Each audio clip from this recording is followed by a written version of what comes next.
ഗെയിൽ വാതക pipe line 400 കിലോമീറ്ററാണ് ഭൂമിക്കടിയിലൂടെ ഇട്ടുപോയത്. മംഗലാപുരത്ത് നിന്ന് കൊച്ചിയിലേക്ക് എന്തൊക്കെ തടസ്സങ്ങളും എന്തൊക്കെ പ്രയാസങ്ങളും ബുദ്ധിമുട്ടുകളുമാണ് അതിടുന്നതിനെതിരായി ഇവിടെ UDF-ന്റെ പിന്തുണയോടുകൂടി നടന്നത്.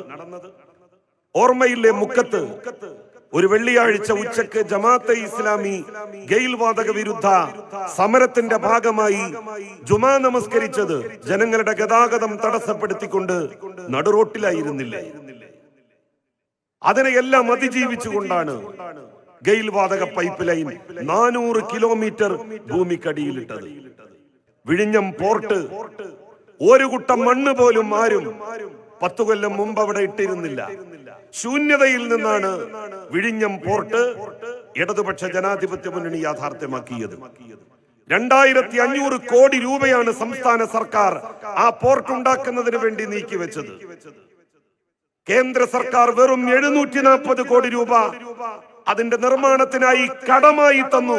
അങ്ങനെ അദാനിയുടെ 2700 കോടിയും സംസ്ഥാന സർക്കാരിന്റെ 2500 കോടിയും കേന്ദ്ര സർക്കാരിന്റെ 740 കോടിയും ചേർന്നാണ് വിഴിഞ്ഞം പോർട്ട് നമ്മൾ യാഥാർത്ഥ്യമാക്കിയത്. അതിനെയും തകർക്കാൻ എന്തൊക്കെ ശ്രമങ്ങൾ നടന്നു.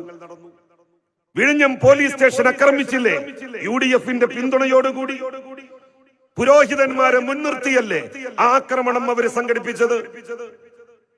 വിഴിഞ്ഞം പോലീസ് സ്റ്റേഷൻ ആക്രമിച്ച് എത്ര പോലീസുകാർക്ക് പരിക്കേൽപ്പിച്ചു, എത്ര പോലീസ് വാഹനങ്ങൾ കത്തിച്ച് ചാമ്പലാക്കി.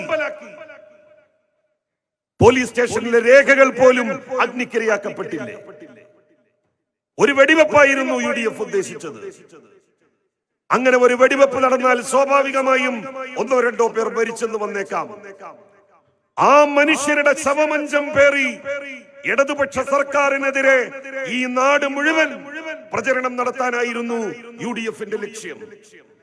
അവിടെയും ഇടതുപക്ഷ മുന്നണിയുടെ സഖാവ് പിണറായി വിജയൻ എന്ന മുഖ്യമന്ത്രിയുടെ ഡിപ്ലോമസി വിജയിച്ചു, നയതന്ത്രജ്ഞത വിജയിച്ചു. അദ്ദേഹം പോലീസിനോട് പറഞ്ഞു, അനങ്ങിപ്പോകരുത്.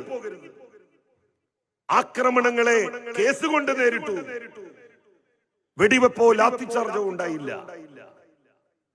അതല്ലായിരുന്നു എങ്കിൽ വിഴിഞ്ഞം പോർട്ട് ഉദ്ഘാടനം ചെയ്യപ്പെടുന്ന ഒരു സ്ഥിതി ഈ സർക്കാരിന്റെ കാലത്ത് ഉണ്ടാകുമായിരുന്നില്ല. അത് തടയലായിരുന്നു UDF-ന്റെ ലക്ഷ്യം.